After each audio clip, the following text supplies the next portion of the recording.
Okay, this is a 2016 Suzuki GSX-R750.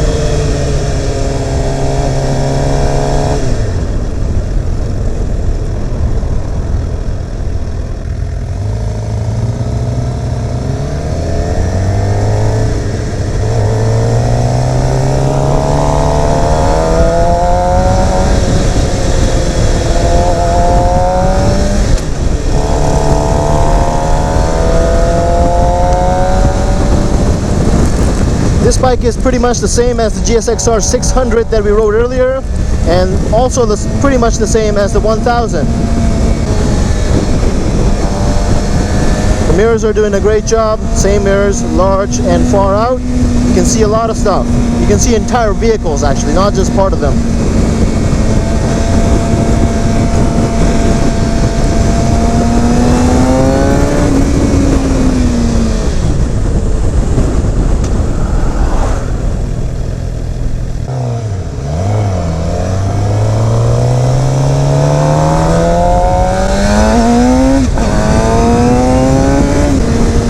One thing I forgot to mention earlier is that the seat height is 31.9 inches and both of my feet are flat on the ground.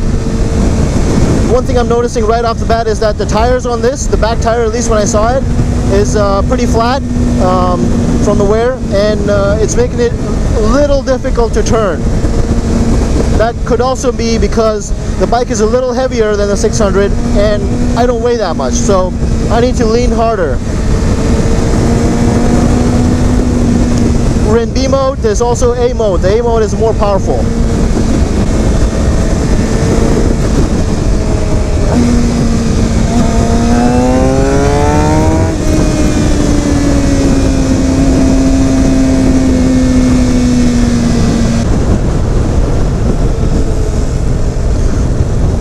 I'm using the rear brake right now. It's not very strong. Front brake is significantly better.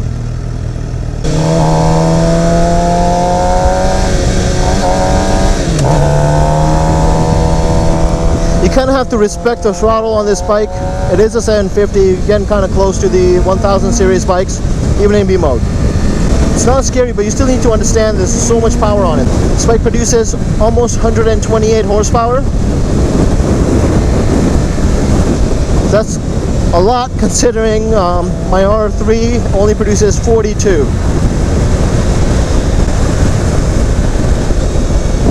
Okay, so same as before, the things you see on the dash: tachometer, speedometer, gear indicator, mode indicator, time, coolant temperature, and there's a whole lot of other crap too. There's also a shift light. All these features were the same as the GSX-R600. There's no traction control or ABS, so there's no lights for that. This bike has a slipper clutch, and that makes the downshifts really easy. Without pulling in the clutch, of course.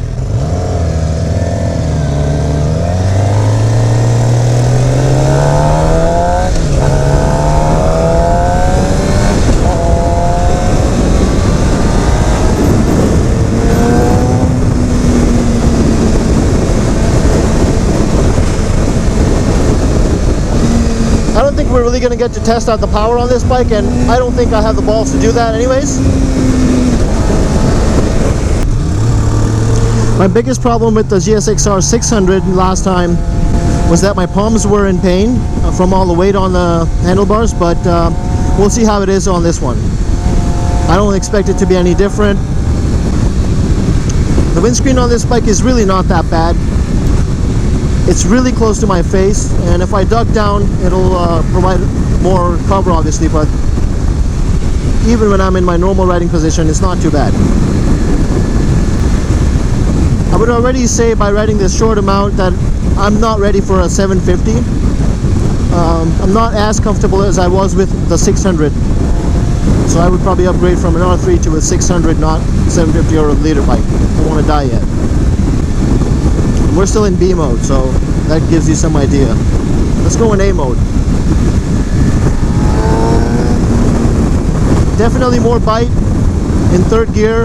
In B mode, it wasn't that much, but now in A mode, yeah, I definitely feel it.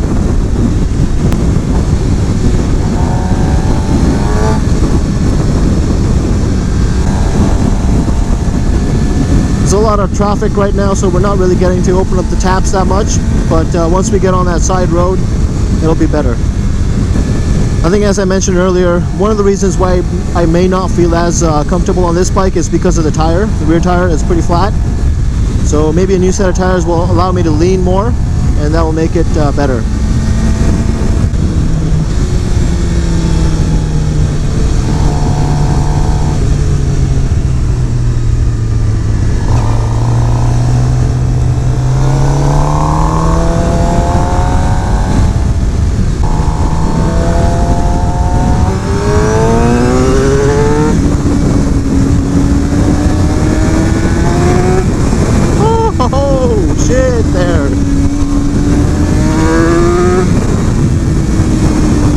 Definitely feel the shitload of power as you go in the higher RPM band. These super sports, that's where all the power hides. When you're in the low RPMs, it's not that much power. And when you open the taps all the way, get a 11,000 RPM range. Oh yeah, it's in the face. My palms aren't hurting as much as they were on the 600. Maybe I wasn't sitting correctly, but this is manageable. The seat on this is supposed to be the most comfortable on any super sport, or at least that's what people say on the internet. To me, I feel like I'm not even sitting on the seat. Most of my weight is on the palms or on my feet, and the seat is just there to kind of guide me and kind of keep me in place. In other words, it's pretty comfortable. If I can't even feel it's there, it's comfortable. Okay, 6th gear, 100 and whatever kilometers an hour, A mode. Pretty comfortable. This is your cruising speed on the highway. You're at 5,000 RPM, so much power left. The wind is manageable. But if you're gonna use this as a touring bike, someone asked me in the comments on another video, you probably need cruise control.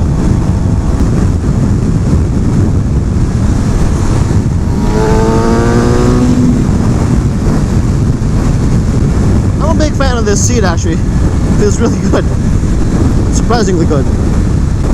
I've been sitting at home thinking maybe I like the naked vertical bikes or these super sports. I was kind of leaning towards the FZ10 because I had so much fun on it, as you guys know. But the more I think, the more I like the super sports better, because when you accelerate, you don't get pushed back as much. You do. There is obviously more power and all that on this bike, but your riding position is such that your legs support your weight, your body, and you don't fly back. Your arms aren't doing as much of the work as they do on the other bikes.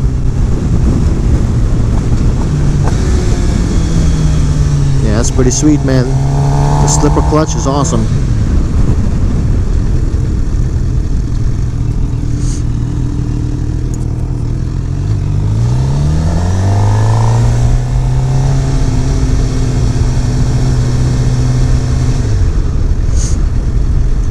Back brake, not good. I use the back brake for most of my stopping at lights like this.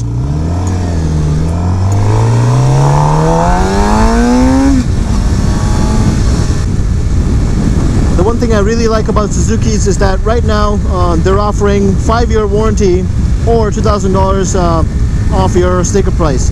So if you're looking to buy a motorcycle from Suzuki right now, you're gonna get those benefits. Go check them out. I don't know if anyone else offers 5-year warranty. And the other thing is you get adjustable clutch lever, adjustable brake lever, adjustable suspension right off the bat, right? And a slipper clutch.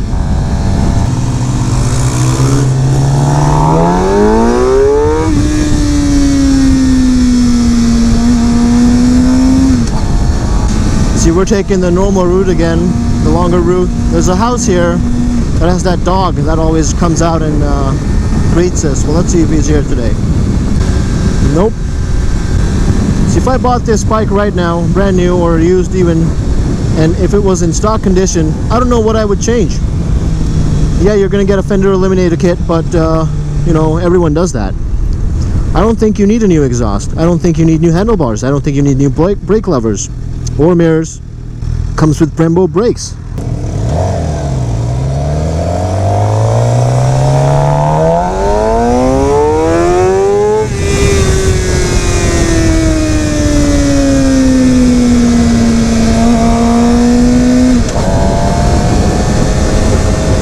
Another great thing about this bike, the two modes you have, you can switch through them on the fly. So right now my throttle is open. Watch, it's open. B mode, A mode, B mode, A mode. A lot of bikes you have to close the throttle and do it that way, or some bikes even make you pull over to the side. In this one you don't have to do that. You just keep riding, just do that. This is also one of the only super sports that has hazards.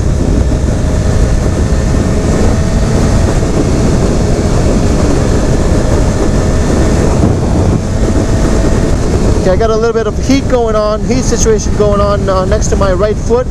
I don't know, maybe I don't know if it's the bike, but if it's not, it's definitely the hot ass hell weather here today.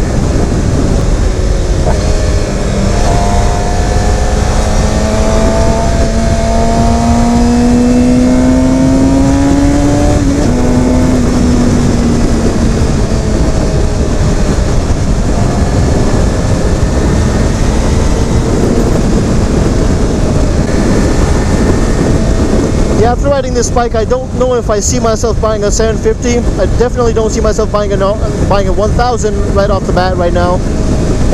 600. I think that's the sweet spot. I know a lot of people buy the 750 from Suzuki, but the problem with that is the value of it, the resale value of it, will drop significantly because there are so many of them on the market compared to 600s. So if you buy a 600, maybe your resale value will stay up.